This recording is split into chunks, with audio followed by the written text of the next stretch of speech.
Injustice doesn't always wear a badge, but in Oakwood County, it often did. On a quiet Georgia morning, a black family stopped at a rural diner, expecting only breakfast and silence. Sheriff Cotton and his deputy saw easy targets: a polite man, his wife, and their teenage son, outsiders to be reminded of their place. To them, Darius Samuels was just another name, another face. But they didn't see the Navy SEAL beneath the calm demeanor, or the years of elite training honed under fire. When their abuse escalated into confrontation, they didn't realize they had provoked a man trained to survive and to fight back. Before we go any further, comment where in the world you are watching from, and make sure to subscribe, because tomorrow's story is one you don't want to miss.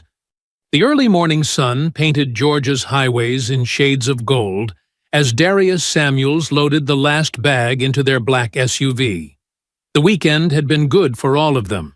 His Aunt Martha's cooking, her stories, and that warm Savannah hospitality had recharged their spirits. "Did you double-check the guest room?" Tasha called from the passenger seat, her reading glasses perched on her nose as she reviewed their route home on her phone. "Yes, ma'am," Darius replied with a smile, his voice carrying that gentle authority that came so naturally to him. "And I checked the bathroom, the kitchen, and even under the porch swing, where Malik likes to hide his phone when he's avoiding his AP Physics homework." "Dad!" Malik protested from the back seat, looking up from his actual phone. "That was one time." "One time too many," Darius chuckled, closing the trunk with a solid thud. He walked around to the driver's side, his movements measured and precise, habits from his military days that had never quite left him. "Your mom and I didn't raise you to hide from challenges." Tasha reached over and squeezed her husband's hand as he settled into the driver's seat. "No, we raised him to face them head-on, just like his father." The engine hummed to life, and they pulled away from Aunt Martha's little blue house with its white trim and overflowing flower boxes. Darius adjusted the rearview mirror, catching a glimpse of his son's reflection. Malik had grown so much in the past year, not just in height, but in confidence. The boy who once hid his phone to avoid physics was now talking about engineering scholarships. "So," Malik leaned forward between the front seats, "can we talk about what Aunt Martha said about your SEAL training? The part about you swimming with sharks?" Darius kept his eyes on the road, but a small smile played at the corners of his mouth. "Your aunt has a way of turning every story into a tall tale. It wasn't sharks. It was just very angry dolphins." "Very angry dolphins." Tasha raised an eyebrow. "Now that sounds like a story worth hearing." "Not much to tell," Darius shrugged, but his family knew better. That shrug always preceded one of his best stories. "Come on, Dad," Malik pressed. "You can't just leave us hanging like that." "Well," Darius began, merging onto the highway. "It was during my second phase of training. We were doing long-distance swimming exercises off the coast of San Diego." The story unfolded as the miles rolled by, punctuated by laughter and questions. Darius had a way of telling stories that made even the most intense situations feel like casual adventures. He never bragged about his accomplishments. In fact, most people never knew about his decorated military career unless they absolutely needed to. The morning stretched on, and the conversation drifted from dolphins to Malik's upcoming robotics competition, to Tasha's plans for her third-grade class's science fair. The SUV's climate control kept them comfortable, despite the growing Georgia heat outside. "You know what I'm thinking about?" Tasha said, scrolling through her phone. "Breakfast. Real breakfast, not just coffee and granola bars." "I could eat," Malik agreed eagerly. "We passed like 3 Waffle Houses already. How about we try something local?" Darius suggested, his eyes scanning the upcoming exit signs.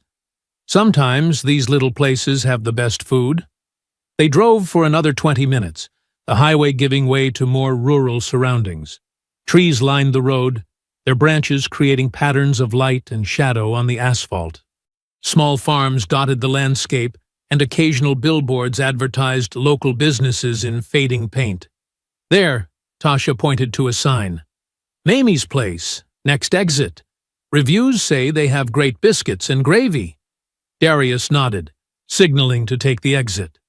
The off-ramp led them down a two-lane road, past a gas station with rusted pumps and a small grocery store with sun-bleached advertisements in the windows. Mamie's Place sat at the end of a gravel parking lot, a white-painted building with blue trim that had seen better days. The parking lot was about half full, mostly pickup trucks, and a few sedans with local county plates. Darius pulled into a spot near the entrance, turning off the engine. The sudden silence was filled with the sound of gravel crunching under tires as another car pulled in behind them. "Well, this looks interesting," Malik said, unbuckling his seatbelt. His voice carried a note of uncertainty that made Darius glance in the rearview mirror again. "Sometimes the best meals come from the most unexpected places," Darius said, his tone casual, but his eyes already taking in every detail of their surroundings, another habit that never quite left him. They stepped out into the humid Georgia air. The smell of bacon and coffee drifted from the diner's open windows, mixing with the scent of pine trees and hot asphalt. A bell jingled as Darius held the door open for his family. The interior of Mamie's Place was like stepping back in time. Red vinyl booths lined the walls, their surfaces cracked and patched in places. A counter with chrome-edged stools stretched along one side, where a few older men in work clothes nursed coffee cups and spoke in low voices. The conversations didn't exactly stop when the Samuels family walked in, but they definitely faltered. Eyes turned their way, some curious, some unwelcoming, some quickly averted. A waitress behind the counter paused mid-pour, coffee pot hovering over a customer's cup. Malik's steps slowed as he took in the room. His eyes moved from face to face, then fixed on something near the kitchen window. There, partially hidden behind a rack of coffee mugs, hung a Confederate flag, its edges yellowed with age and cooking grease. Darius noticed his son's tension, but kept his own expression neutral. He'd seen that flag too many times to count, in too many places to remember. He'd learned long ago that reacting to every provocation only gave power to those who sought to provoke. Tasha's hand found his, squeezing gently. Her touch carried a message they'd shared countless times before. We're here together.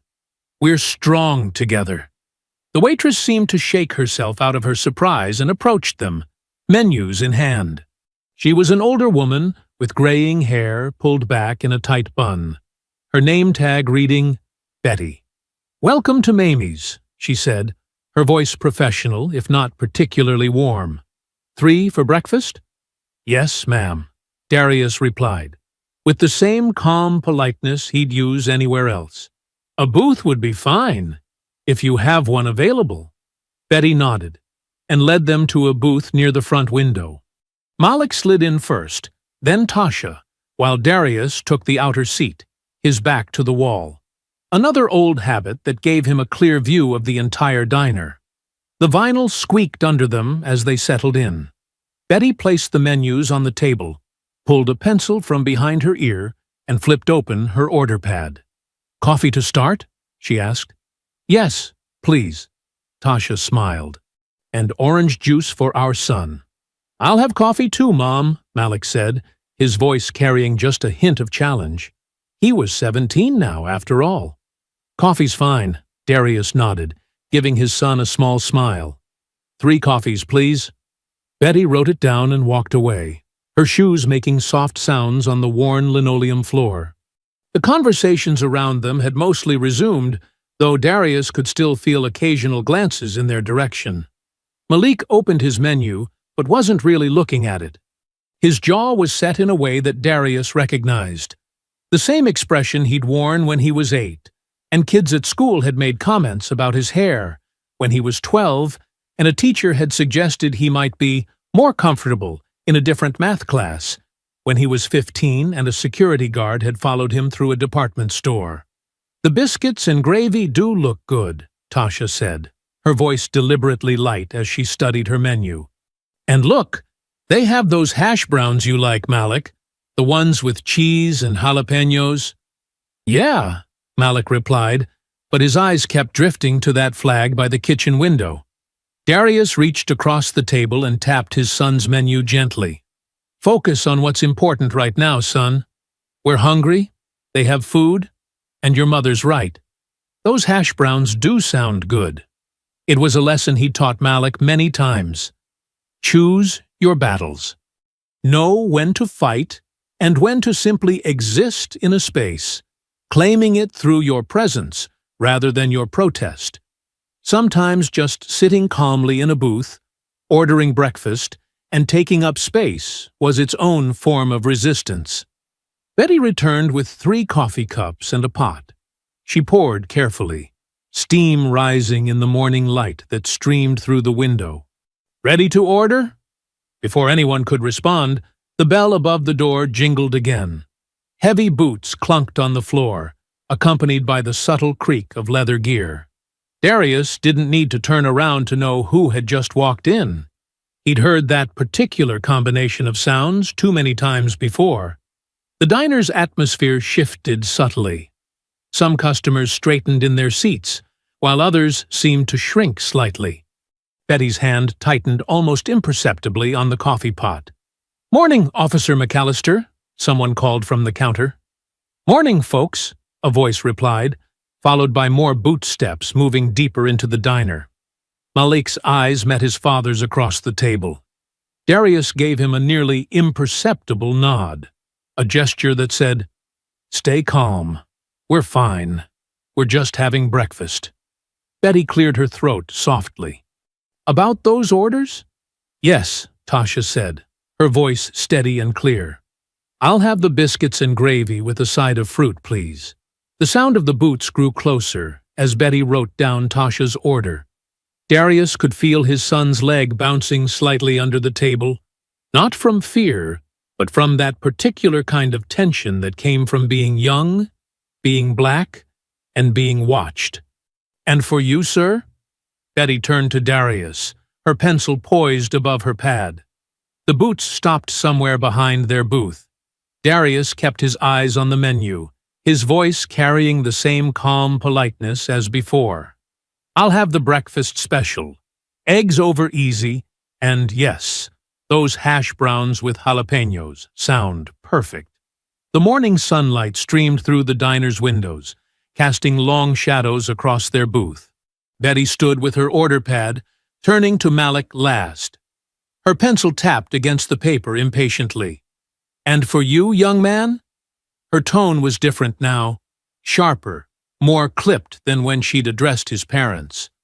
Malik straightened in his seat. "The French toast combo, please, with bacon." Betty scribbled the order without comment and walked away, her shoes clicking against the floor. The sound seemed louder now, competing with the low murmur of conversations and the clink of silverware. Malik leaned back, trying to appear relaxed, but his shoulders remained tense. "Well, she's definitely not winning any customer service awards today." "Malik," Tasha warned quietly, though her eyes darted around the diner, taking in the sideways glances and whispered comments from nearby tables. "What?" "I'm just saying what we're all thinking." He picked up his coffee cup, took a sip, and made a face. "And this coffee tastes like it's been sitting here since yesterday." Darius watched his son over the rim of his own cup. "Sometimes coffee is just coffee, son. No need to make it more than that." But it wasn't just the coffee, and they all knew it. A couple in the booth behind them had gone silent, their forks scraping their plates with deliberate focus. 2 men at the counter kept turning around, their eyes lingering a bit too long before swiveling back to their meals. Tasha pulled her purse closer, a habit she'd developed over years of similar situations. Her fingers drummed lightly on the table's surface, and she kept glancing toward the kitchen, perhaps wondering how long their food would take. "So," she said, forcing brightness into her voice, "tell me more about that engineering program you were looking at, Malik. The one in Atlanta?" Malik began to answer, but his words were drowned out by a burst of laughter from the counter. Officer McAllister had settled onto a stool, his utility belt creaking as he leaned forward. He was talking to the cook through the service window, his voice carrying deliberately across the diner. "And then I told him, 'Boy, you better think real careful about your next move.'" More laughter followed. Malik's jaw clenched. Darius reached across the table, his hand covering his son's clenched fist. "That engineering program. Tell us more." Malik took a deep breath, uncurling his fingers. "Yeah, well, they have this amazing robotics lab, and the internship opportunities." A plate clattered loudly as Betty returned, setting their food down with more force than necessary. The biscuits on Tasha's plate slid into the gravy, and some of Malik's syrup sloshed onto the table. "Anything else?" Betty asked, already turning away. "Actually," Tasha spoke up, her voice firm but polite, "could we get some napkins, and maybe some cream for the coffee?" Betty paused, then nodded curtly. She returned a moment later, dropping a stack of napkins on the table without a word. "Thank you," Darius said, maintaining his steady calm. They began eating, trying to focus on their food and each other rather than the atmosphere around them. Malik cut into his French toast, telling them about the 3D printing lab at the university between bites. Tasha asked questions, her voice perhaps a touch too bright, while Darius listened, occasionally glancing around the diner with practiced casualness. The food was actually good, despite everything else. The hash browns were crispy and spicy, just as promised. Tasha's biscuits were fresh and fluffy under the pepper-flecked gravy. Even Malik's French toast was perfectly cooked, golden brown, and dusted with powdered sugar. "Not bad," Malik admitted, managing a genuine smile. "Maybe we should come back tomorrow." "Very funny," Tasha said, but she smiled too, some of the tension leaving her shoulders. A new customer entered the diner, the bell jingling. The man nodded to Officer McAllister, who was still holding court at the counter. "Morning, Brent." "Quiet Sunday?" "So far," McAllister replied, his voice carrying clearly to their booth. "Just keeping an eye on things. You know how it is these days. Can't be too careful." Tasha's fork paused halfway to her mouth. She set it down slowly, her appetite visibly diminishing. Her eyes met Darius's, carrying years of shared understanding about moments like these. Malik stabbed at his remaining French toast. "Mom, you okay? You've barely touched your food." "I'm fine, baby," she said, picking up her fork again. "Just taking my time." The diner had grown quieter, conversations dropping to murmurs. The sound of Officer McAllister's voice seemed to fill the space, each word landing like a stone in still water. "You know what I always say," McAllister continued, swiveling on his stool to face the diner at large. "A uniform means something in this town. Demands respect." A few customers nodded in agreement. Others suddenly became very interested in their meals. The cook had disappeared from the service window. Darius cut his eggs with precise movements, his posture unchanged, but his eyes never stopped moving, tracking every shift in the room, every meaningful glance, every subtle movement. He'd learned long ago that situations like these could turn in an instant. "Dad," Malik said quietly, "maybe we should—" "Finish your breakfast, son," Darius replied, his voice low but firm. "We have every right to be here." Betty appeared with the coffee pot, refilling cups around the diner. She moved quickly, efficiently, not making eye contact with anyone. When she reached their table, her hands shook slightly, sloshing a few drops onto the tablecloth. "Sorry," she muttered, the first hint of something other than curtness in her voice. Was it fear? Shame? She hurried away before anyone could respond. Tasha dabbed at the coffee drops with a napkin, her movements controlled, but her fingers trembling slightly. She'd been through enough similar situations to recognize the signs, to feel the weight of what might come next. At the counter, Officer McAllister finally turned fully in their direction. His eyes moved over their family with deliberate slowness, lingering on each of them in turn. His lips curled into a smirk that never reached his eyes. "Well, well," he said, just loud enough to carry. "Looks like we've got ourselves some visitors." The diner seemed to hold its breath. Conversations stopped mid-sentence. Forks paused halfway to mouths. Even the sizzle from the grill seemed to quiet. Darius continued eating, each movement measured and calm.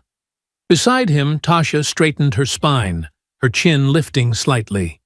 Malik looked between his parents, trying to mirror his father's composure, but unable to completely hide the anger flickering in his eyes. McAllister's smirk widened as he watched their reactions, or lack thereof.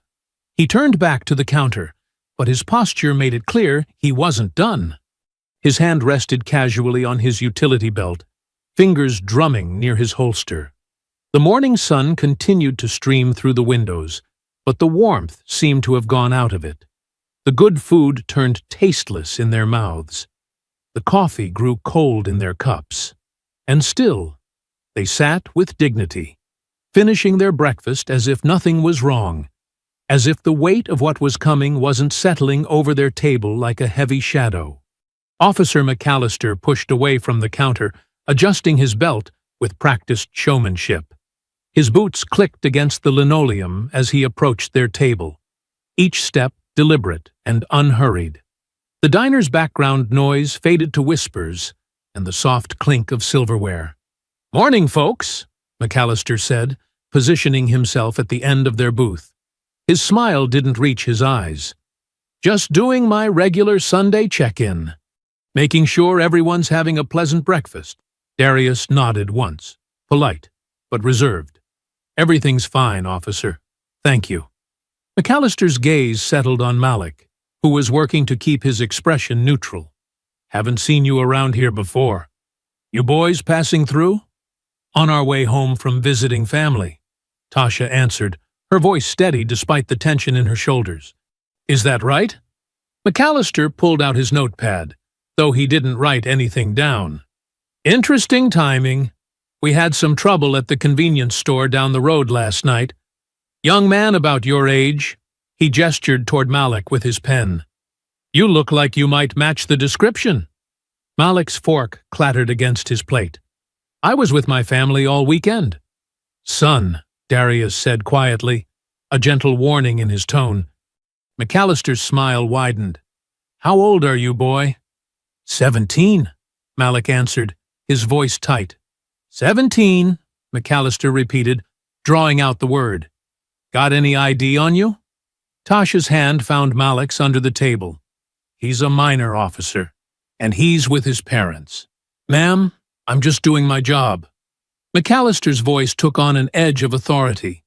"When there's been a crime reported, we have to follow up on all leads."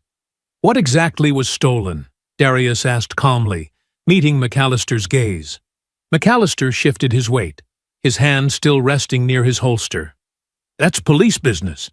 But since you're asking so many questions, maybe you wouldn't mind showing me some identification." "All of you?"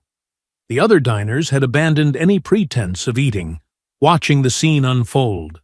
Betty stood frozen by the coffee maker, pot suspended mid-pour. The cook had reappeared in the service window, his face tight with concern. Darius reached slowly for his wallet, his movements deliberate and visible. He pulled out his driver's license and placed it on the table. Tasha did the same, her fingers trembling slightly as she set her ID next to her husband's. McAllister picked up both licenses, studying them longer than necessary. "Samuel's family from Atlanta, huh? Long way from home." "As my wife mentioned," Darius said, his voice remaining level. "We're returning from visiting relatives." McAllister handed back their IDs, but his attention remained fixed on Malik. "Stand up for me, son." "Excuse me?" Malik's voice cracked slightly. "I said stand up. Need to make sure you're not carrying anything dangerous." Tasha's grip on Malik's hand tightened. "This is harassment. You have no probable cause." "Ma'am," McAllister cut her off, his tone hardening, "I'd advise you not to interfere with police business. Your boy matches a description, and I have reasonable suspicion. That's all the cause I need." The diner had gone completely silent. Even the kitchen sounds had ceased. The morning sun through the windows cast long shadows across the floor, and the Confederate flag near the kitchen seemed to loom larger in the tense atmosphere. "Officer," Darius spoke, his words measured and clear, "my son has done nothing wrong. We're simply trying to have breakfast as a family." McAllister's face flushed slightly. "Sir, if you continue to obstruct my investigation—" "I'm not obstructing anything," Darius interrupted, still calm but with steel beneath his words. "I'm informing you that your current actions are inappropriate and potentially illegal." A muscle twitched in McAllister's jaw. He straightened to his full height, trying to loom over the table. "Boy, stand up. Now." "That's an order." Malik looked at his father, uncertainty and fear mixing with anger in his eyes. Darius gave him a small nod, his expression conveying volumes of unspoken guidance. Slowly, Malik began to slide out of the booth. Tasha's hand fell away from his, and she pressed her lips together to keep from protesting further. "Officer McAllister," Darius said quietly, his voice carrying clearly in the silent diner, "I'm warning you professionally and respectfully. Back off." McAllister's face darkened. "Are you threatening an officer of the law?" "No," Darius replied. "I'm advising you to reconsider your current course of action." Malik had barely gotten to his feet when McAllister's hand shot out, grabbing his upper arm. Malik flinched at the contact, his body going rigid. The entire diner seemed to freeze in that moment. Betty's coffee pot hung suspended over a cup, dark liquid dripping slowly onto the counter. A fork clattered somewhere in the silence. The cook gripped the edge of the service window, knuckles white. Darius hadn't moved, but something had changed in his posture. The calm was still there, but now it felt different.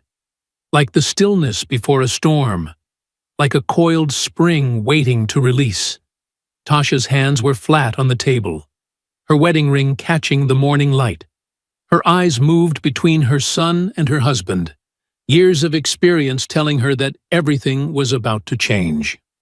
McAllister's fingers dug into Malik's arm, but the officer's confidence seemed to waver as he registered the shift in the atmosphere. His other hand stayed near his holster, but there was a new uncertainty in his stance. Malik stood perfectly still, his father's lessons running through his mind. Stay calm. Don't react. Let them make the first mistake. His heart hammered in his chest, but he kept his breathing steady, just like Darius had taught him. The sun continued to stream through the windows, casting stark shadows across the scene. The Confederate flag hung limp and silent, a witness to what was unfolding. Time seemed to stretch like pulled taffy, each second extending into an eternity of held breath and racing hearts. No one in the diner moved. No one spoke. They all waited, watching, as the morning air grew thick with tension, and the weight of what would happen next pressed down on them all like a physical force. McAllister's fingers tightened on Malik's arm, but his eyes were locked on Darius now, perhaps finally sensing that he had made a grave miscalculation. But pride and anger kept his hand where it was, even as doubt began to creep into his expression. The moment balanced on a knife's edge, ready to tip one way or the other. And still, they all waited, frozen in this tableau of power and resistance, of authority and dignity, of right and wrong. What happened next occurred so quickly that most of the diner's patrons would later struggle to describe it in detail. But those few seconds would replay in their minds for years to come, like a scene from a movie played in slow motion. Darius moved with the fluid grace of a dancer and the precision of a surgeon. One moment he was seated in the booth, and the next he was standing, his movement so smooth it seemed almost casual. But there was nothing casual about what followed. His left hand caught McAllister's wrist, the one gripping Malik's arm, and applied pressure to a specific point that made the officer's fingers spring open involuntarily. Simultaneously, his right hand swept up in a controlled arc, catching McAllister's gun hand before it could reach the holster. The motion continued in one seamless flow, twisting the officer's arm behind his back at an angle that offered no resistance but complete control. McAllister's eyes widened in shock as he found himself being guided inexorably downward. There was no violence, no sudden jerking or painful wrenching, just the inevitable result of perfectly applied leverage and momentum. The officer's knees buckled, and he descended to the floor as if he'd decided to kneel of his own accord. Malik stepped back, rubbing his arm where McAllister's fingers had dug in. Tasha remained seated, her expression a mixture of concern and grim satisfaction. She'd seen this side of her husband before, though rarely in public. "Stay still," Darius said quietly to McAllister, maintaining the hold with minimal pressure. "I don't want to hurt you, but I will maintain this position until you calm down." The other diners sat in stunned silence. Someone's phone made the distinctive sound of a video recording starting. Betty, the waitress, had her hand pressed to her mouth. The coffee pot finally set down on the counter, dark liquid still pooling around its base. McAllister tried to struggle, but each movement only made the hold more secure. His face reddened, more from embarrassment than exertion. "This is assault on a police officer," he sputtered. "You're going to prison for this." "No," Darius replied calmly. "This is a trained professional preventing you from violating my son's civil rights. I haven't hurt you, and I won't, unless you force me to." A younger patron at the counter, who had been recording the scene on his phone, whispered to his companion, "That's some special forces stuff right there. Look at that wrist control. That's not regular self-defense." He was right.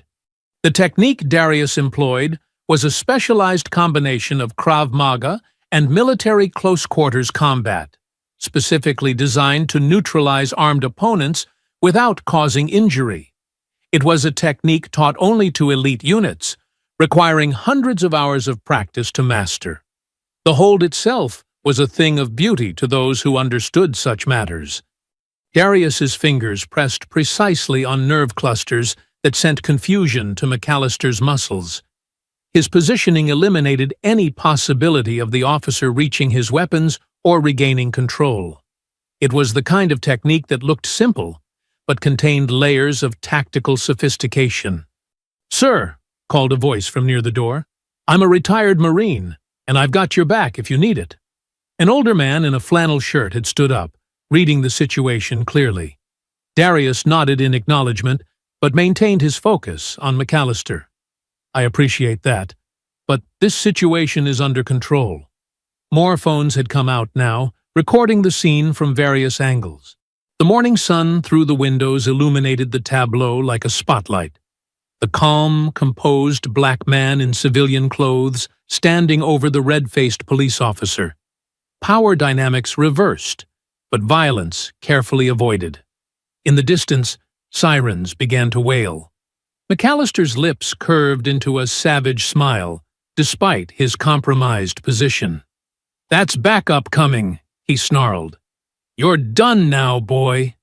You and your whole family are going away for a long time."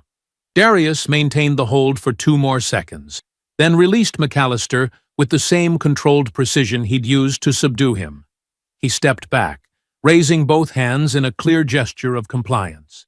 The officer scrambled to his feet, reaching for his holster with shaking hands. but something had fallen from Darius's pocket during the brief confrontation.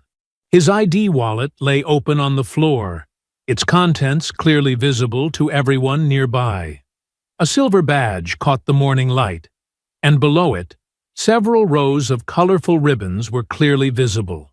An elderly man who had been sitting nearest to the scene bent down to look at it, his eyes widening. His voice quavered as he read aloud, "United States Navy SEAL, Silver Star recipient, Combat Action Ribbon, Bronze Star with Valor Device." He looked up at Darius with newfound understanding. "Son, you're a decorated Navy SEAL." The diner erupted in murmurs. McAllister's face, which had been red with anger, suddenly paled. The sirens grew louder, but now they seemed to carry a different meaning, like the approaching sound of consequences, though perhaps not for whom the officer had intended. The cook in the kitchen window let out a low whistle. Betty, still frozen by the counter, looked like she might faint.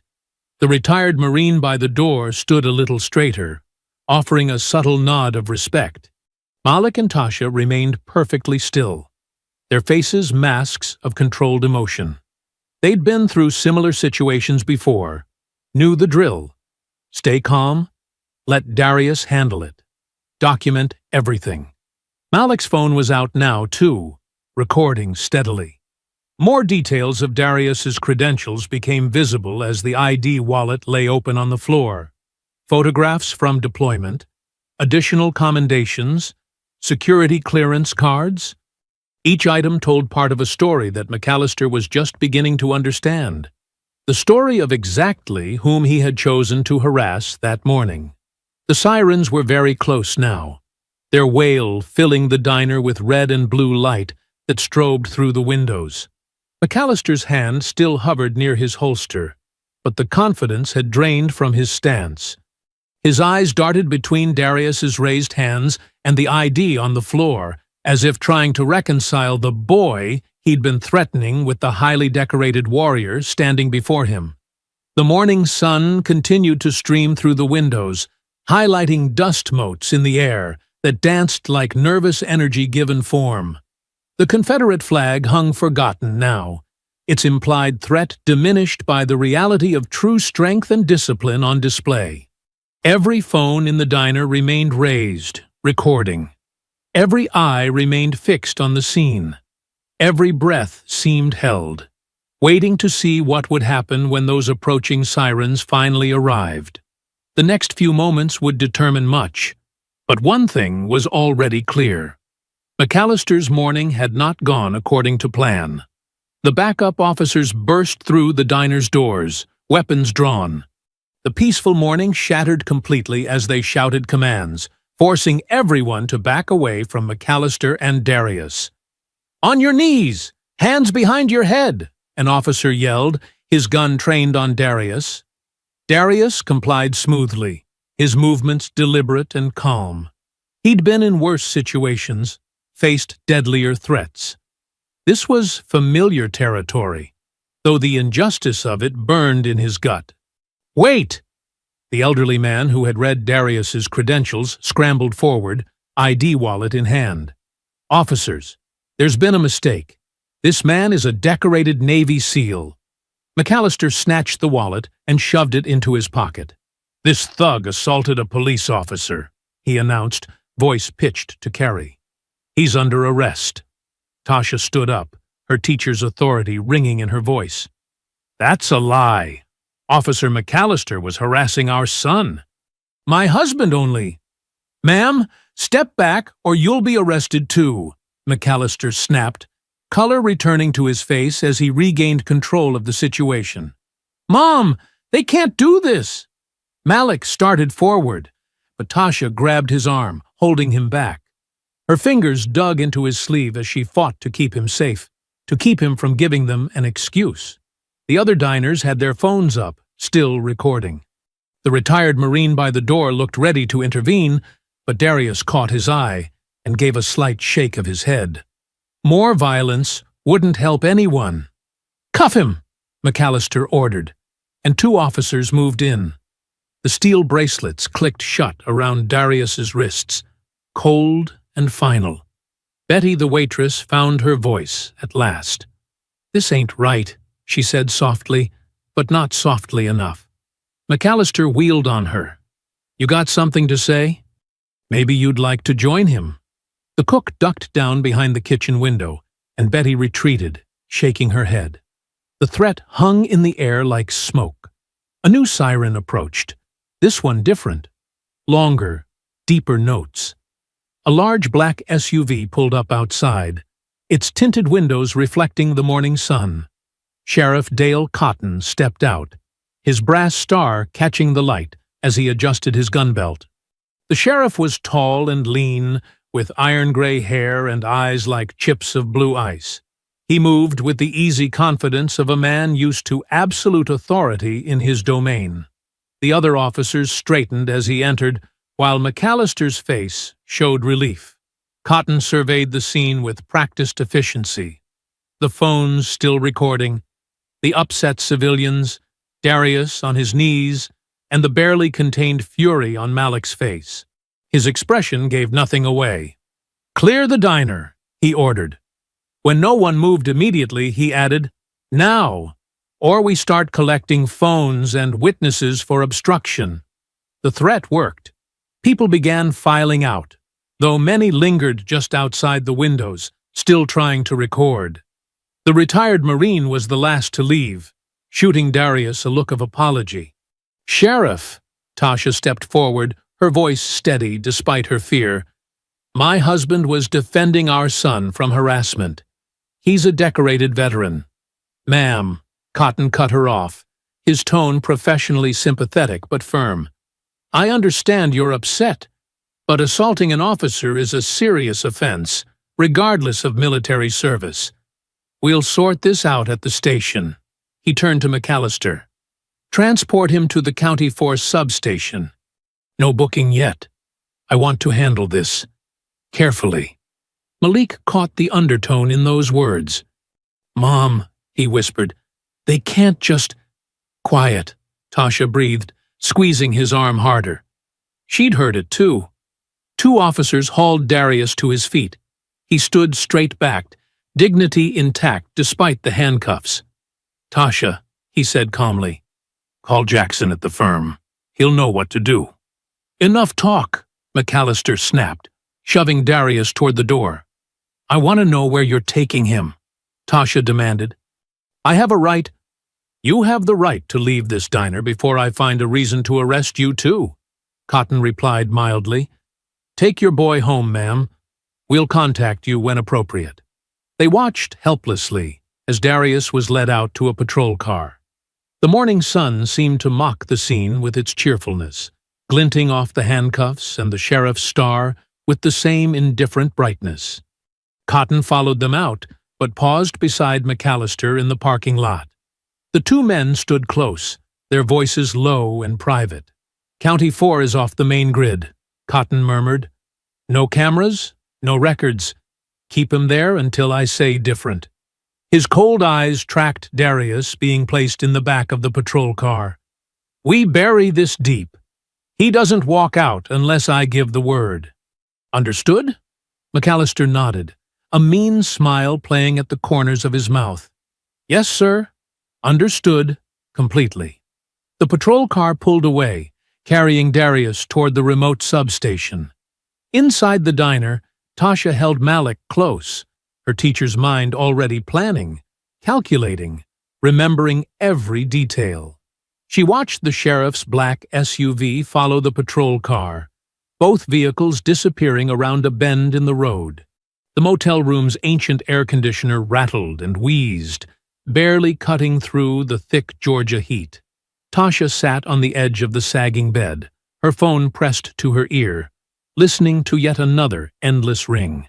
Beside her, Malik paced the worn carpet, his footsteps making the same six-step pattern over and over. "Nothing?" he asked as she lowered the phone. Tasha shook her head. "That's the fifth law firm. Not even voicemail." Her voice cracked slightly. "Something's wrong. They can't all be closed on a Sunday evening." Malik's fists clenched. They're blocking us, just like Dad's friend Jackson. His number won't even connect anymore. The cheap digital clock on the nightstand blinked 7:43 p.m.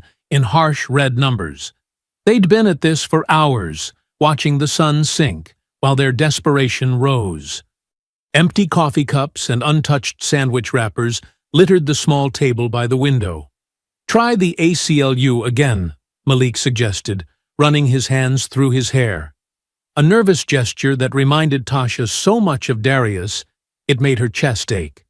"I did, 20 minutes ago. Same thing. Rings forever, then drops." Tasha stood up, her teacher's instincts kicking in despite her exhaustion. "Sit down, baby. You're wearing yourself out." "I can't sit," Malik's voice rose. "They've had Dad for 12 hours. No phone call, no lawyer, nothing. We don't even know where this County 4 place is. It's not on any map." A sharp knock at their door made them both jump. "Management!" a voice called out. Tasha opened the door to find Mr. Peters, the motel manager who'd checked them in that morning. His previously professional demeanor had vanished, replaced by barely concealed hostility. "Is there a problem?" Tasha asked, keeping her voice steady. "Several complaints about noise," Peters said, though the rooms on either side of theirs were empty. "And there's an issue with your credit card." "What issue?" "We paid for 3 nights. Cards showing declined now." Peters crossed his arms. "We'll need cash, or you'll have to leave." Malik stepped forward. "That's impossible. Our card is fine." "Don't take that tone with me, boy," Peters snapped, making Malik flinch at the echo of McAllister's words from that morning. Tasha felt a cold certainty settle in her stomach. This wasn't coincidence. "We'll find somewhere else," she said quietly. "Good idea." Peters's smile didn't reach his eyes. "You have 30 minutes to clear out." The door closed with unnecessary force. Tasha leaned against it, closing her eyes briefly. "Pack up, Malik, quickly." "Mom, this is crazy. They can't just—" "They can, and they are." Tasha moved to gather their things. "The sheriff has more power here than we realized. He's making sure we can't stay, can't get help." They packed in tense silence, jumping at every sound from outside. Tasha tried their credit card at 3 other motels in town, all suddenly full, despite their vacant parking lots. The sun had fully set now, leaving them standing in a gas station parking lot, their SUV idling. "What do we do?" Malik's voice was small, younger than his 17 years. Before Tasha could answer, a gentle tap on her window made them both startle. A black woman in her 50s stood there, her expression kind but cautious. She held up both hands to show she meant no harm. Tasha lowered the window slightly. "Yes? I'm Jada Freeman. I own the Freedom Cup Cafe downtown." The woman's voice was low and steady. "I saw what happened at Mamie's this morning. Been looking for you folks." Tasha's hand tightened on the steering wheel. "Why?" "Because I recognized your husband." Jada glanced around the parking lot before continuing. "I was at a veterans event last year where he spoke about security consulting. But more importantly, I know what Cotton and his boys are doing to you right now. The blocked calls, the credit cards, the sudden no vacancy signs." Some of the tension left Tasha's shoulders. Here, finally, was someone who understood. "I've got hot food in my car," Jada continued, "and a safe place where you can stay tonight. Somewhere they won't think to look." "Why help us?" Malik asked, leaning forward. "Won't you get in trouble?" A fierce smile crossed Jada's face. "Honey, I've been documenting Cotton's abuse for 3 years. Your daddy's case might be exactly what we need to bring it all down." She stepped back, gesturing to her car. "Follow me. Food's getting cold, and we've got a lot to talk about." Tasha studied the woman's face, reading the sincerity there, the quiet strength. After hours of doors closing in their faces, here was one opening wide. "Lead the way," Tasha said, starting the engine. Jada nodded once, understanding all that wasn't said. As they pulled out of the parking lot, following her sensible sedan through the darkening streets, Tasha felt the first stirring of hope since that morning. They weren't alone anymore. And hope, she knew from experience, could be the most powerful weapon of all. Morning light filtered through the curtains of Jada's apartment above her cafe, casting warm stripes across a table covered in manila folders and newspaper clippings. The smell of fresh coffee and biscuits wafted up from the kitchen below. 3 years of documented incidents, Jada explained, spreading out the papers. Traffic stops that turned violent, mysterious overnight jail stays, people losing jobs after filing complaints. She tapped a particularly thick folder, all involving Sheriff Cotton or his deputies. Tasha picked up a photograph showing a young black man with a badly bruised face. Why hasn't anyone stopped this? Cotton's got connections. Jada poured more coffee into their mugs. State politicians, judges, business owners, they're all tangled up in his web. Anyone who speaks up finds themselves facing trumped-up charges or worse. Malik, who'd been quiet all morning, leaned forward. But you kept collecting evidence anyway? Someone has to. Jada's voice was firm. I started after they roughed up my nephew during a traffic stop, planted drugs in his car, tried to give him 10 years. We got lucky, had video proving the officer placed the evidence, but the footage disappeared from evidence, and the department cleared themselves of wrongdoing. She pulled out her phone, tapped a few times, and handed it to Tasha. Speaking of footage, this is from yesterday. The video was grainy, shot from across the diner. Even with the poor quality, the scene was clear. McAllister grabbing Malik, Darius's controlled response, the ID falling. Most importantly, it showed McAllister ignoring Darius's credentials and escalating the situation. This is exactly what we need, Tasha said, her teacher's voice steady despite her racing heart.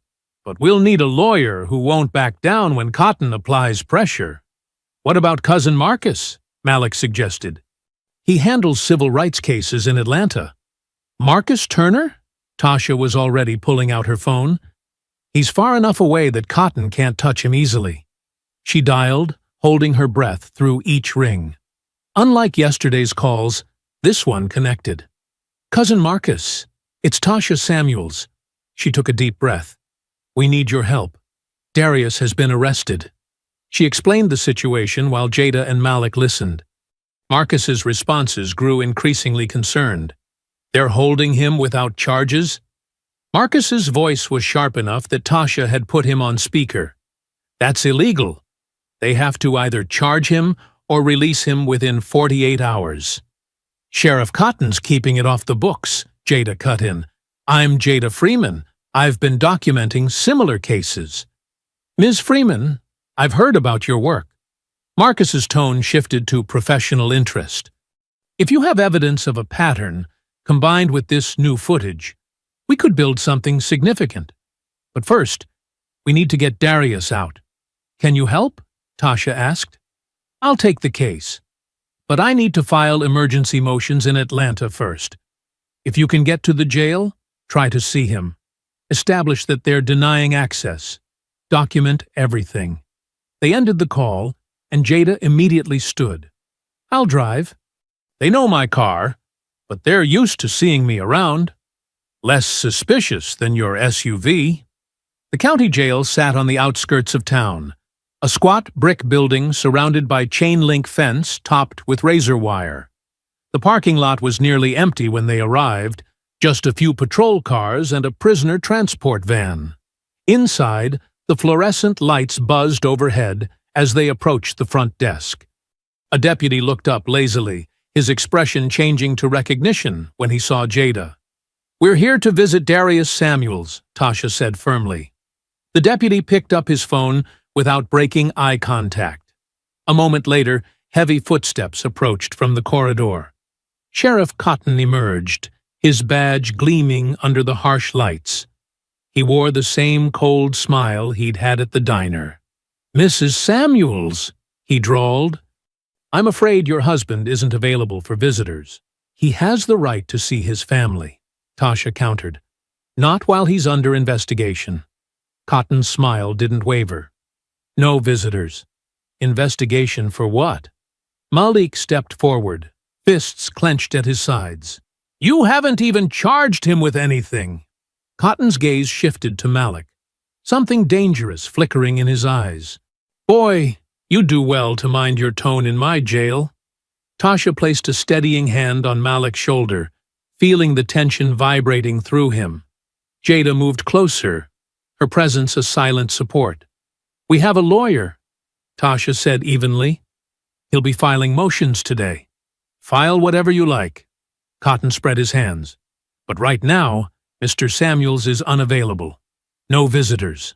Malik's fists tightened further, his knuckles white with restraint.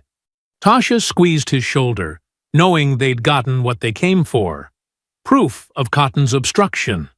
But standing there, watching the sheriff's smug satisfaction, knowing Darius was somewhere in this building, unable to reach him, it took every ounce of her self-control not to scream.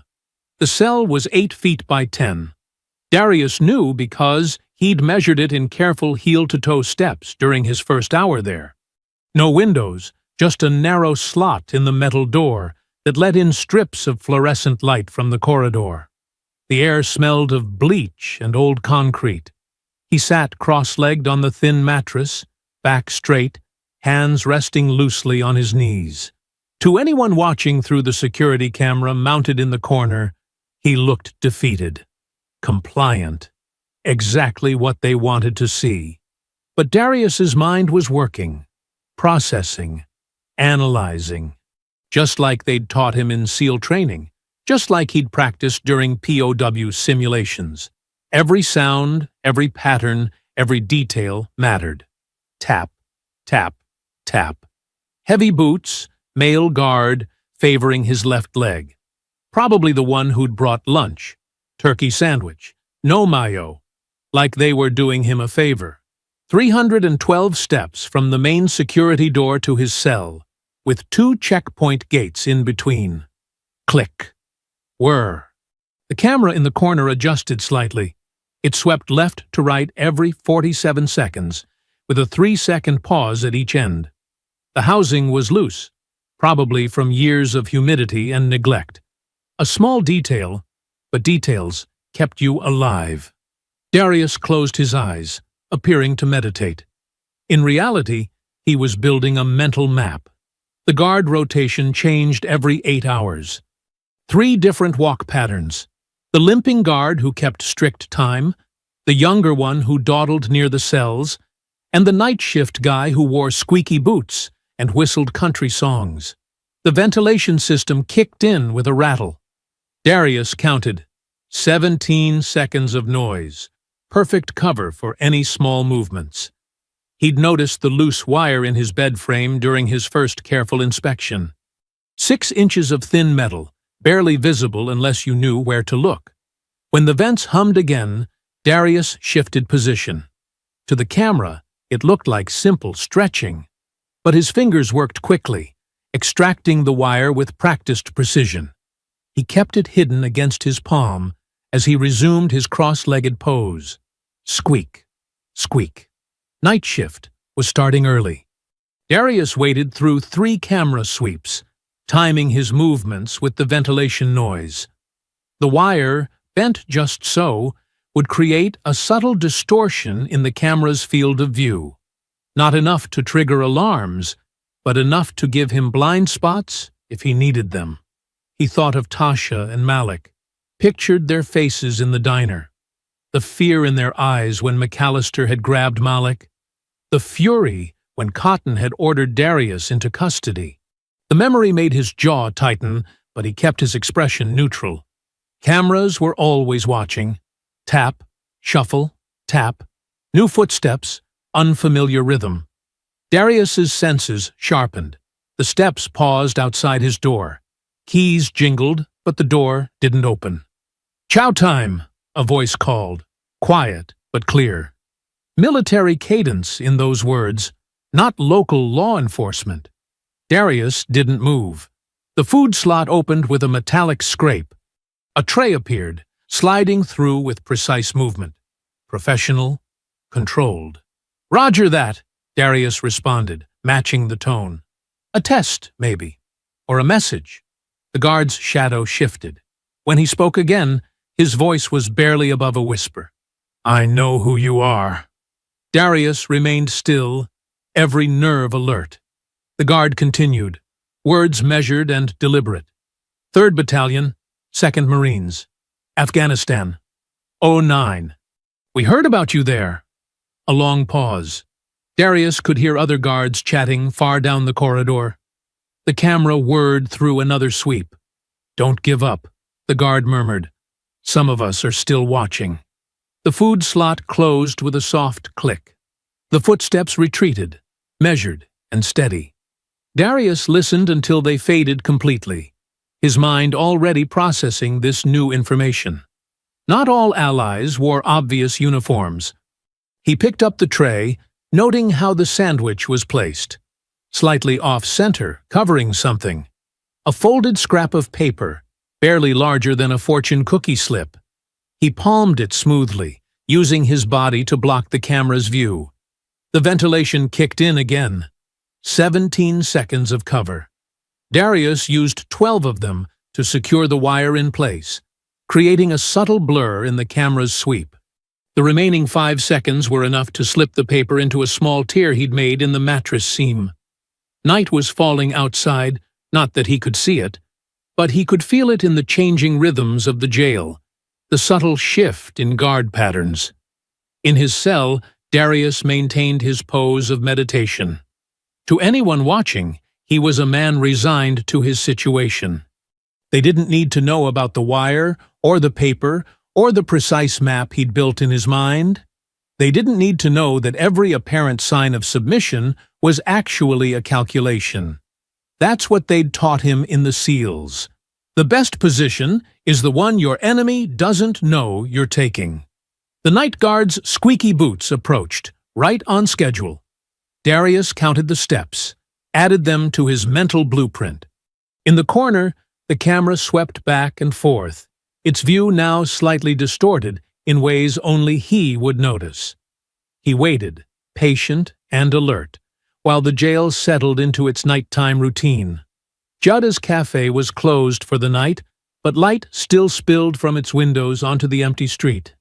Inside, she sat at a corner table with Tasha and Malik, her laptop open between them. The video from the diner played on the screen, grainy but clear enough to show what happened. "Are you sure about this?" Tasha asked, her hands wrapped tight around a cooling mug of tea. "What if they retaliate?" Jada's fingers hovered over the keyboard. "They're already retaliating. Keeping Darius locked up without charges? That's their retaliation. But they can't hide from this." Malik leaned forward, his face lit by the screen's glow. "Do it, Ms. Freeman. People need to see what really happened." The video showed everything. McAllister's aggressive approach, his hand grabbing Malik, Darius's controlled response. Most importantly, it captured the moment when Darius's ID fell, when the diner patrons realized who he was. Jida took a deep breath and clicked Upload. The progress bar filled slowly. Rural Georgia internet wasn't known for its speed. When it finished, she shared it to every platform she could think of. Twitter, Facebook, Instagram, TikTok. "Now we wait," she said. But they didn't have to wait long. Within the first hour, the video had thousands of views. Comments flooded in. "Did that cop just try to assault a Navy SEAL's son? Look how calm the father stayed. That's training right there. Where is he now? Someone find out what happened." Tasha's phone started buzzing. Text messages from friends, then calls from numbers she didn't recognize. Jada's cafe phone rang, a reporter from Atlanta wanting details. "It's working," Malik said, scrolling through his phone. "People are sharing it everywhere." Free Darius is starting to trend. Jada's laptop chimed with email notifications. Media requests poured in, local news, national networks, online publications. They all wanted the same thing, an interview with the family. We need to be smart about this, Jada said, sorting through the messages. Pick the right outlet. Tell the story right. She paused on one email. Here, this producer from News 1. They've covered police misconduct before. Did good work with it. Tasha read the email over her shoulder. The producer wanted to do a live interview via Zoom, prime time slot. They'd show the video. Let Tasha tell their story. I'll do it, Tasha said. Her voice was steady now, anger replacing fear. They need to know who they're messing with. They spent the next hours preparing. Jada helped Tasha practice what to say, how to stay focused on the facts. Malik found photos of his father in uniform, images from award ceremonies that the public needed to see. The interview was set for 9 p.m. They used Jada's office, making sure the backdrop looked professional. Tasha sat straight-backed in front of the laptop, wearing her best blazer. Under the desk, her hands were shaking, but her face showed nothing but determination. The host's face appeared on screen. We're here with Tasha Samuels, wife of former Navy SEAL Darius Samuels, who was arrested yesterday in what appears to be a racially motivated incident. Mrs. Samuels, can you tell us what happened? Tasha told the story clearly, just as they'd practiced. When she described McAllister grabbing Malik, her voice didn't waver. When she explained how Darius defended their son, she emphasized his control, his professionalism. And your husband's military background, the host prompted. This was the moment they'd planned for. Tasha nodded to Malik, who sent the files to the producer. Images filled the screen. Darius in dress uniform, receiving honors. Darius shaking hands with two different presidents. Darius with his SEAL team, faces blurred for security. My husband served this country for 20 years, Tasha said. He received the Silver Star for valor in combat. He trained other SEALs in advanced tactical response. And now he's being held without charges because he protected our son from police harassment. Social media exploded. Viewers shared the interview in real time. New hashtags emerged. On SEAL Justice, Junt Veterans Persecuted, Antius Free Darius Now. The viewer count climbed past 100,000, then 500,000. In Jada's office, they watched the numbers grow. Messages of support flooded in from veterans groups, civil rights organizations, military families. The story was spreading faster than anyone could control. Look, Malik said, showing them his phone. Their small town was trending nationally. People were asking questions about Sheriff Cotton, about McAllister's record, about the history of police conduct in the area. Tasha stared at the screen, watching the view count rise, watching their private injustice become a public outcry. In her mind, she pictured Darius in his cell, not knowing any of this was happening. Not yet. The host's voice brought her attention back to the interview. Mrs. Samuels, what do you want people to know about your husband? Tasha looked directly into the camera. Behind her, Jada and Malik stood like sentinels, their faces set with shared purpose. The world was watching now. The truth was out. There was no going back. Sheriff Dale Cotton stood in his office, watching the interview replay on his computer screen. His face was tight, jaw clenched. Behind him, Officer McAllister paced like a caged animal. 500,000 views, Cotton muttered, clicking through social media posts. And climbing. He slammed his laptop shut. This ends now. 20 minutes later, Cotton's cruiser pulled up in front of Jada's cafe. The morning sun cast long shadows across the empty street. He adjusted his badge, making sure it caught the light just right. Inside, Jada was setting up for the breakfast rush. She looked up when the bell chimed, her expression hardening when she saw who it was. "We're not open yet, Sheriff." Cotton smiled, but it didn't reach his eyes. He walked slowly around the cafe, running his finger along a table surface. "Nice place you got here, Ms. Freeman. Be a shame if the health department found some violations." Jada continued wiping down the counter, her movements deliberate. "Everything's up to code, just passed inspection last month. Inspections can be unpredictable." Cotton leaned against the counter. "Like those property taxes you're behind on." "I'm not behind on anything," Jada said, but her hand tightened on the cleaning cloth. "Records can be confusing." Cotton's voice was soft, almost friendly. "Sometimes payments get lost. Computer errors happen, especially when business owners start causing trouble." Jada put down the cloth and faced him directly. "Are you threatening me, Sheriff?" "Just having a friendly chat about civic responsibility." He pulled out his phone, showed her a screen full of her social media posts. "Seems like you've been spreading some misleading information." "You mean the truth?" Jada's voice was steady, but her heart hammered. "That video shows exactly what happened." "Speaking of videos," Cotton said, "Officer McAllister's body cam tells a different story. It's being released to the media right now." As if on cue, Jada's phone buzzed. A local news site had posted a new video, grainy body cam footage showing Darius appearing to lunge at McAllister. The angles were odd, the audio scratchy. "That's not what happened," Jada said. "Anyone who was there knows it. It's official police evidence." Cotton straightened up, adjusting his belt.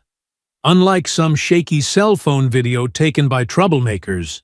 Outside, a news van pulled up. Cotton smiled again. "Looks like they want your comment on the new footage.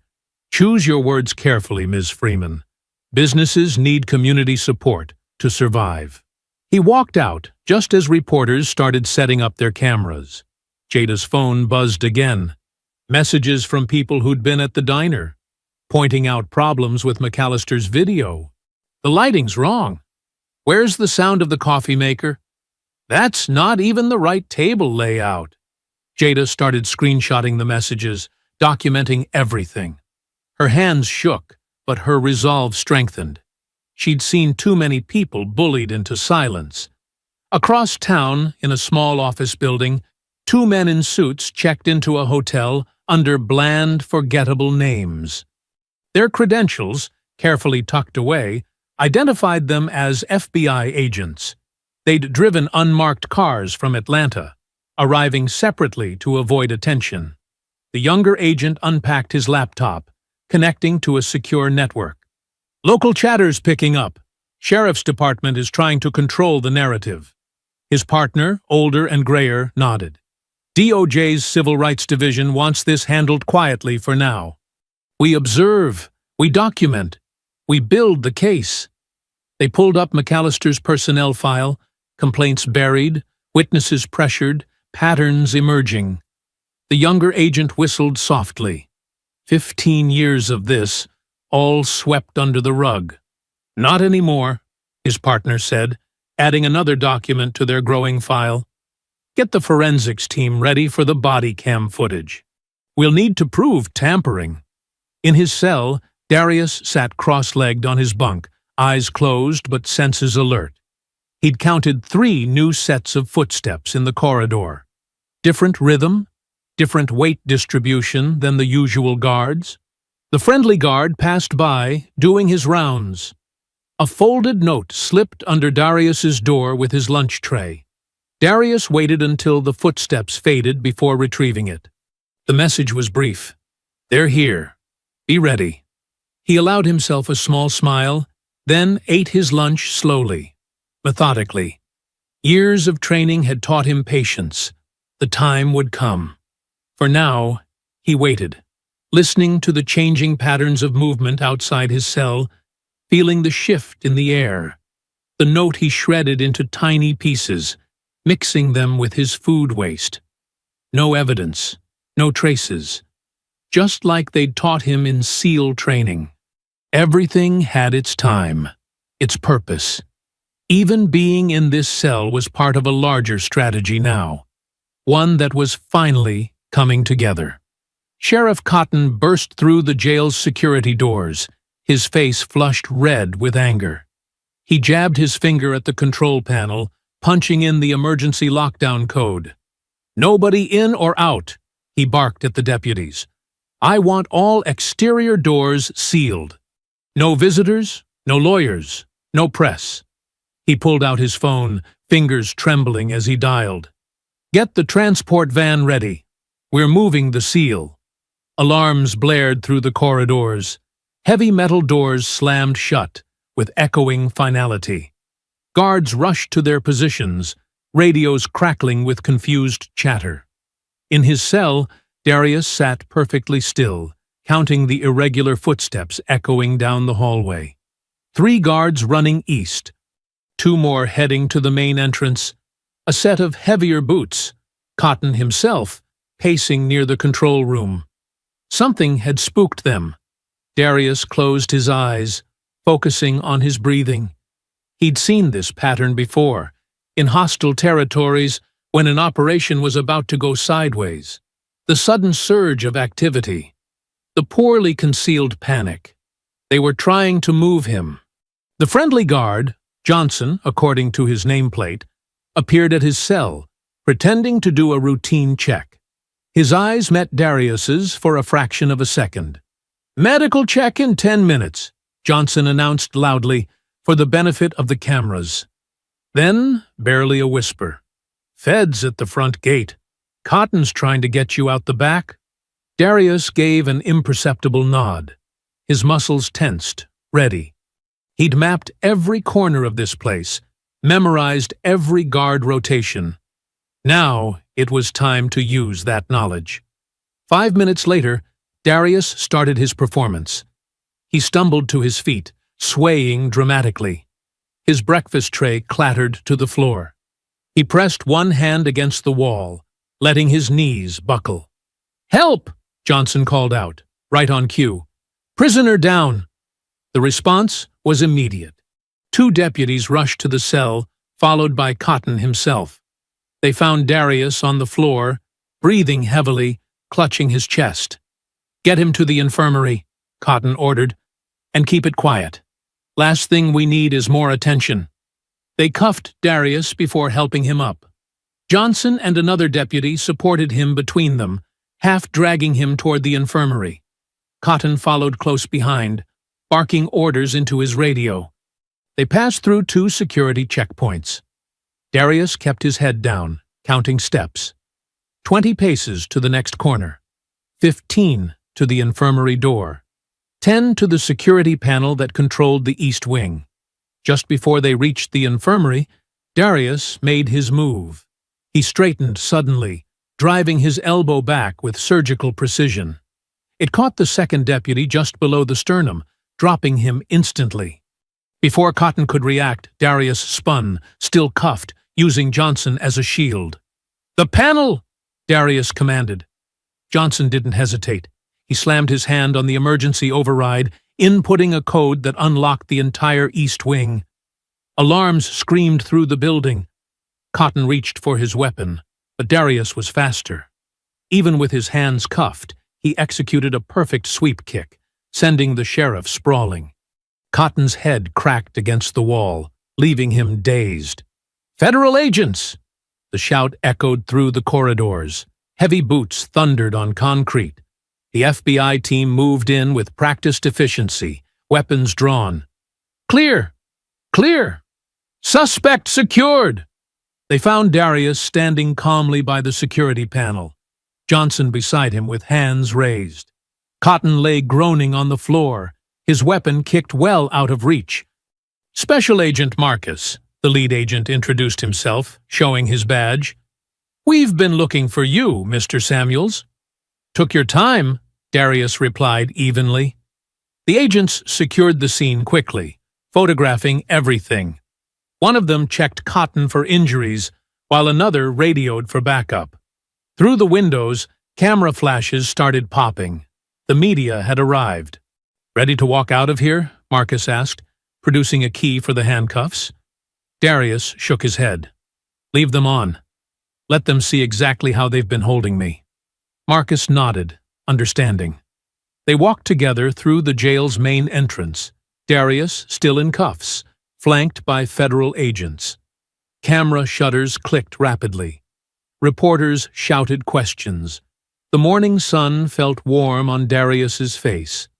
Behind them, more agents led out a handcuffed Sheriff Cotton, his face twisted with impotent rage. His carefully constructed world was crumbling, and the cameras caught every second of it. Johnson watched from the doorway, a small smile playing at the corners of his mouth. Sometimes justice needed a little help finding its way. Through the crowd, Darius spotted Tasha and Malik pushing forward, their faces a mix of relief and triumph. But he kept his expression neutral, his posture straight. He'd been trained to maintain composure in any situation, and this moment deserved that same discipline. The media frenzy intensified as they approached the FBI vehicles. Questions overlapped. "Mr. Samuels, how long were you held without charges? Did they deny you legal representation? What about Officer McAllister's body cam footage?" Darius kept walking, head high, letting the handcuffs tell their own story. Every camera captured the image. A decorated Navy SEAL, illegally detained, emerging with dignity intact, while his captors faced justice. The hotel room television flickered with breaking news graphics. Malik sat on the edge of the bed, gripping his mother's hand, as they watched Darius approach the podium. Camera flashes erupted like lightning, illuminating his father's face. Darius wore his navy dress blues, ribbons and medals gleaming under the harsh lights. The sight made Malik's chest tighten with pride and pain. His father looked exactly like what he was, a hero who'd been treated like a criminal. "He looks so strong," Tasha whispered, wiping tears from her cheeks. "After everything they did." The room fell silent as Darius adjusted the microphone. His expression remained composed, but Malik recognized the fire in his eyes, the same quiet intensity he'd shown that morning at the diner. "Good afternoon," Darius began, his voice steady and clear. "My name is Senior Chief Petty Officer Darius Samuels, United States Navy, retired. I've served this country through 4 combat deployments. I've bled for it. I've watched brothers die for it." He paused, letting the words settle. "And last week, I was illegally detained in my own country for protecting my son from racial harassment." Cameras clicked rapidly. Reporters leaned forward, pens poised. "They didn't break me," Darius continued, his gaze sweeping the room. "But they've been breaking people like me forever." Malik felt tears rolling down his face. He remembered the helplessness of watching his father being handcuffed, the rage when they couldn't visit him, the fear of not knowing if he was safe. "For 3 days, they held me without charges," Darius said. "No phone call, no lawyer, just a cell and threats, and the assumption that I would break." His voice remained measured, but carried steel underneath. Sheriff Cotton and Officer McAllister thought their badges made them untouchable. They thought they could bury one more incident, silence one more voice, break one more black man. The camera panned to show Jada Freeman standing at the back of the room, nodding slowly. Other community members flanked her, their faces reflecting years of similar experiences. "But they made a mistake," Darius continued. "They assumed I would stay quiet to protect myself. They assumed I would take a settlement and disappear." He shook his head. "That's not what I was trained to do. That's not what I taught my son to do." Tasha squeezed Malik's hand harder. On screen, their family attorney stepped forward, holding up a thick document. "Today, I'm announcing a federal civil rights lawsuit against the Sheriff's Office, Oakwood County, and Officer Brent McAllister," Darius declared. "Not just for what they did to me, but for every person they've silenced, every illegal search, every false arrest, every threat, and every cover-up. The room erupted with questions. Reporters shouted over each other, but Darius raised his hand for silence. "We have evidence," he continued. "Witness statements, internal documents, body camera footage that was conveniently lost, and brave citizens like Jada Freeman who've been documenting these abuses for years." The camera showed McAllister's lawyer in the back, furiously typing on his phone. Sheriff Cotton was conspicuously absent, still in federal custody. "They offered me money to stay quiet," Darius revealed. "A generous settlement, they called it.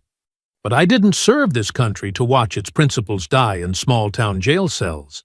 I didn't raise my son to accept injustice because fighting it might be uncomfortable." Malik straightened his shoulders, recognizing his father's words from countless dinner-table discussions about right and wrong, courage and compromise. "This lawsuit isn't about money," Darius emphasized. "It's about accountability. It's about making sure that no other father has to watch his son being harassed by those sworn to protect him. No other family has to wonder if their loved one is being beaten in a cell where cameras don't work." In the hotel room, Tasha stood up, pacing with nervous energy. "They're going to come after us hard for this," she said softly. "Let them," Malik replied, his voice stronger than he expected. "Dad's right. We can't stay quiet." On screen, Darius continued laying out the lawsuit's details. The allegations spanned years: racial profiling, evidence tampering, coordinated harassment of minority-owned businesses. Each point landed like a hammer blow against the wall of silence that had protected Cotton and his deputies. "To those who've suffered in silence," Darius said, "I hear you. To those who thought they were alone against this system, you're not anymore. And to those who abuse their authority, thinking no one will stand up to them," he paused, his expression hardening. "You picked the wrong family to intimidate." The attorney stepped forward to handle questions, but the cameras stayed on Darius. He stood tall, unmoved by the chaos of shouting reporters and flashing cameras. This was just the beginning of a different kind of battle, and he was prepared for a long campaign. "Look at him," Malik whispered. "They really thought they could break him." Tasha smiled through her tears. "They don't know your father. They never did." The setting sun cast long shadows across Main Street as Jada Freeman locked up her cafe for the night. She paused, noticing fresh spray paint marring her front window, racial slurs in angry red letters.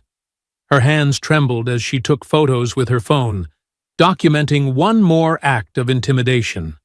Inside, overturned chairs and broken dishes littered the floor. Earlier that day, a group of customers had started a fight, clearly staged to cause damage. The police had taken hours to respond, and when they did, they'd barely taken notes. Across town, Malik walked home from the library, his backpack heavy with engineering textbooks. The streetlights flickered, creating pools of dim yellow light. He'd stayed late studying, trying to keep his grades up despite everything happening. His father's words echoed in his mind. "Don't let them steal your future." Movement caught his eye, shadows detaching from a darkened doorway. 3 white teenagers emerged, carrying baseball bats and pipes. Malik recognized one from school, Tommy Henderson, whose father was a deputy under Sheriff Cotton.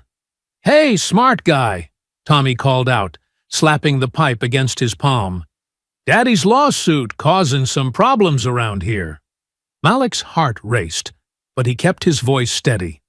"Back off, Tommy. You don't want this trouble." "Trouble?" Another boy laughed. "Your family's the one bringing trouble. Time somebody taught you about respect." They spread out, trying to circle him.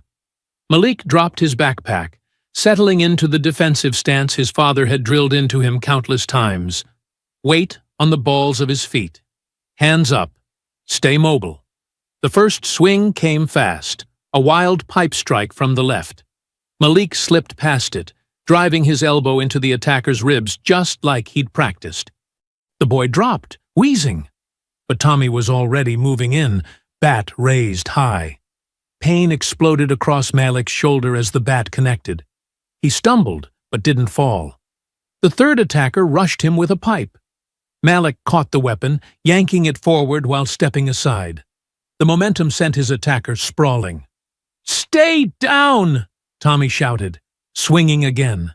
This time the bat caught Malik's temple. Blood trickled into his eye. The world tilted sideways, but Darius had taught him more than just fighting moves. He'd taught him about fear, about pushing through pain, about never letting bullies win. Malik surged forward, tackling Tommy around the waist. They crashed to the pavement together. Malik landed 2 solid punches before something metal slammed into his back. Stars burst behind his eyes.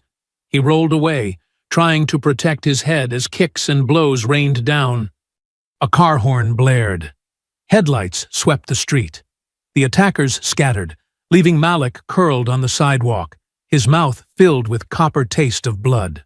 "Oh my God, Malik!" It was Jada's voice. Car doors slammed. Footsteps rushed toward him. "I got 2 of them," Malik mumbled, as gentle hands helped him sit up. "Dad would be proud." "Don't talk, honey." Jada pressed a cloth to his bleeding head. "I'm calling an ambulance." "And your parents." The emergency room lights were harsh and white. Doctors spoke in low voices about concussion protocols and X-rays.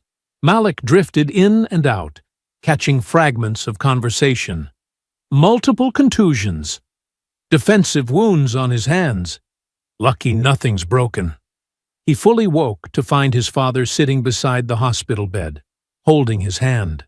Darius's face was carved from stone, but his eyes held a storm. "This isn't your fault," Darius said quietly. "It's theirs. But now, we do this our way." Malik tried to nod, wincing at the movement. "I remembered what you taught me. About stance, about leverage. You did good, son." Darius squeezed his hand. 2 against 3 with weapons. You held your own. But you shouldn't have had to. Outside the room, they could hear Tasha talking with police officers. Her voice was controlled but sharp, cutting through excuses about "he said," "she said," and "boys will be boys." "They hit Jada's place too," Malik said. "Before they found me. Trashed it." Darius's jaw tightened. "I know. She called us right after she found you. She's got security footage this time. Clear shots of their faces." "Tommy Henderson was there," Malik said. "Deputy Henderson's son.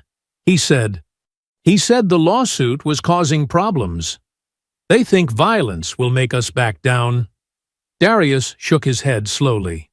They still don't understand who they're dealing with. A nurse entered with more painkillers, checking Malik's vitals. The medicine made the room fuzzy around the edges, but he fought to stay alert. "Dad?" he whispered. "Are we doing the right thing? With the lawsuit? People are getting hurt." "People were already getting hurt," Darius replied. "They just didn't have anyone standing up for them. Sometimes doing right means walking through fire. But we walked together." Malik closed his eyes, feeling the warmth of his father's hand anchoring him. The pain throbbed in waves, but underneath it was something stronger. Pride, determination, and the unshakable knowledge that they wouldn't break. Sheriff Dale Cotton paced his office, phone pressed to his ear. The walls were closing in. His carefully built empire of control was crumbling, and he knew it. Outside his window, a gathering crowd of concerned citizens, all white, all angry, waved signs denouncing Darius Samuels as a dangerous radical. "Make sure they stay visible," Cotton barked into the phone. "I want news cameras seeing real Americans standing up against this troublemaker." He adjusted his tie in the window's reflection, practicing his concerned public servant face. Deputy Henderson stood in the doorway, sweating. "Sheriff, my boy Tommy." He says he wasn't anywhere near that Samuels kid. But there's video. Handle your family business, Cotton snapped. I've got bigger problems than your idiot son right now. He grabbed his jacket, checking his appearance one more time. Time to feed the media machine. The courthouse steps were packed with reporters. Cotton descended like a benevolent king. All practiced charm and measured concern. Camera lights flashed as he approached the microphone. "Good people of our community," he began, voice dripping honey. "We're facing troubled times. Outside agitators like Darius Samuels want to paint us as backwards, as racist. But we know the truth about our town." The hired protesters cheered on cue. Signs bobbed in the morning sun. "Support our police," and "Samuels Frauenvries race baiter." Inside the FBI surveillance van parked 2 blocks away, Agent Sarah Chen adjusted her headphones. Cotton's wireless microphone was picking up everything, including what he muttered between sentences. "Keep waving those signs, you dumb hicks," he whispered, smiling for the cameras. "Earn your pay." Chen's partner, Agent Marcus Rodriguez, typed rapidly, logging every word. They'd been building this case for weeks, gathering threads that led straight to Cotton's door. Corruption, conspiracy, civil rights violations stretching back decades. Cotton's voice crackled through their speakers again as he stepped away from the podium, phone pressed to his ear. "Yeah, it's handled. Got these sheep eating out of my hand. Now about that seal problem." Chen and Rodriguez leaned forward, recording devices humming. "Listen carefully," Cotton continued, ducking behind a pillar. "I don't care how you do it. We'll make that troublemaker disappear, just like the others. I've got connections up north who can—" Rodriguez hit a button, transmitting the feed directly to the field office. "We got it. That's conspiracy to commit murder on top of everything else." Chen was already radioing tactical teams. "All units, execute now. Subject is on courthouse steps. Be advised, he's armed." Cotton was mid-sentence when the first FBI vehicles screamed around the corner, lights flashing. His hired protesters scattered like leaves in a storm. He reached for his gun, but froze as agents materialized from every direction, weapons drawn. "Dale Cotton," Chen announced through a megaphone, "you're under arrest for civil rights violations, conspiracy to commit murder, and corruption under color of authority. Put your hands where we can see them." The crowd fell silent. Phone cameras recorded as Cotton slowly raised his hands, his mask of authority cracking. Local officers backed away, not wanting to be caught in the federal net. "This is a mistake," Cotton tried to say, but his voice shook. "I'm the law here. You can't—" "The law?" Rodriguez clicked the handcuffs tight. "Let's play your greatest hits." He held up a phone, playing Cotton's recorded threat. The racial slur echoed across the suddenly silent square. Across town, Officer McAllister was filling his patrol car with gas when the alert hit his phone. He watched the live stream of Cotton's arrest, face draining of color. His credit card was still in the reader when he saw FBI vehicles turning onto the highway. He jumped in his car, tires squealing as he peeled out of the gas station. The cashier watched him go, then called the FBI tip line they'd been advertising all week. "Yeah, that cop you're looking for? Just saw him heading west on Highway 20. Driving a blue Dodge Ram, personal vehicle. Looked real nervous." 2 hours later, at a truck stop just across the state line, McAllister was ordering coffee when tactical teams surrounded the building. He tried to run, but made it 3 steps before taking a face full of asphalt. Back in town, news helicopters circled the courthouse. Citizens gathered in knots, watching Cotton's perp walk replay on their phones. The same people who'd feared him for years now whispered and pointed as he was led to awaiting federal transport. "Never thought I'd see the day," an old black janitor said, watching from the courthouse steps he'd cleaned for 40 years. Sometimes justice takes its time, but it sure is sweet when it comes. Deputy Henderson's wife sobbed as she watched her husband being led away in cuffs too, caught in the federal sweep. Their son Tommy had already been picked up at school, facing assault charges as an adult. Agent Chen stood with Rodriguez, watching the transport pull away. 27 victims over 12 years, she said quietly. All swept under the rug, until they picked a fight with the wrong family. Speaking of family, Rodriguez checked his phone. McAllister's in custody. State troopers got him at a Flying J. He was trying to buy a bus ticket to Canada. The autumn wind caught the protesters' abandoned signs, sending them tumbling down empty streets. The Confederate flag that had hung in the diner lay crumpled in a puddle, its owner having quickly lost it when federal agents started asking questions. 6 months had transformed the small Georgia town. Where fear and silence once ruled, new voices rose. The morning sun caught the fresh paint on Jada's cafe wall, a stunning mural stretching 2 stories high.